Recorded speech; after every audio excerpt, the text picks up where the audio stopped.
Oras sa may bandang gitna naman magiging target. Ubus ang mga base turrets ng Aurora Gaming. Ito na nga ba ang pagtatapos mula sa Team Flash. Pasok na rin yung with the heavy spin. Pero ang sakit na makampas mula kay Siggy Boom.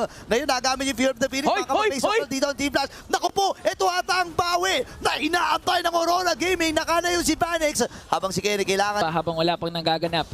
It's Lord Pit pero nahawakan ng Team Flash. They might be able to burst it down though. Fury of the Phoenix. Ginamit na JPL. Pumasok regarding win. Sige, boom. Nandun sa likod. Hinabot si Vanix. Napop yung Wind of Nature. Pero si JPL na kanya pinuburuan. Luna na nagsusulat ng members. So, sino makakuha ng Lord? Hades umiikot na. Si Hades pa rin ang makakakuha ng Lord. Kapalit naman ng buhay ni Kurt. Out lang yan. Out lang siya. Babalibag siya. Out lang siya. Mas makunat pa nga siya sa Lord ngayon ha. Pero may opening yung Team Flash na ma-secure yung Lord.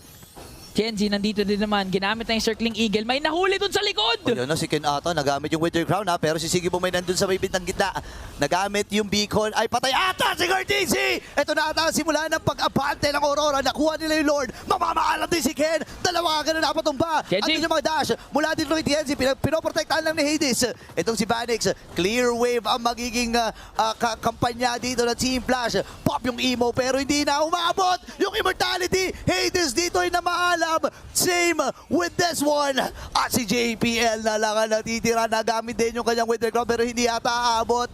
May Minion, may Lord. At ang buong kupunan ng Aurora ay kompleto pa at kukunin na nila